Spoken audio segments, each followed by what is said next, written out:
রাজার ঘরে ছোট রানী এলো পদ্মাবতী। রাজার আরো 6টি রানীর ছিল না সন্তান, পদ্মাবতীর কোলালোতে মিলল সমাধান। বছর যেতে জন্ম নিল 7 ছেলে 1 মেয়ে, হয় খুশির আকাশ হঠাৎ কালো মেঘে গেল ছেয়ে।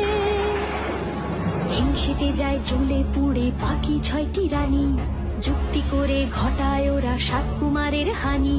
সুযোগ মতো 7 ছেলেকে মাটিতে দেয় পুঁতে, বাঁচে একা পারুল ওরা পায় না তাকে ছুতে। ধাইমা বাঁচায় সেই মেয়েকে বড় করে তোলে, 7 ভাইকে পায় যে পারুল 7টে চাপা ফুলে। এত কিছুর পরেও রাজার বিপদ যে কাটে না, সূর্য নগরে সুখের সূর্য আর ওঠে না। হিংসা বিবাদ বিচ্ছেদ আর প্রেমের কাহিনীতে পারুল বোন কি পারবে 7 ভাই চম্পাকে জাগাতে?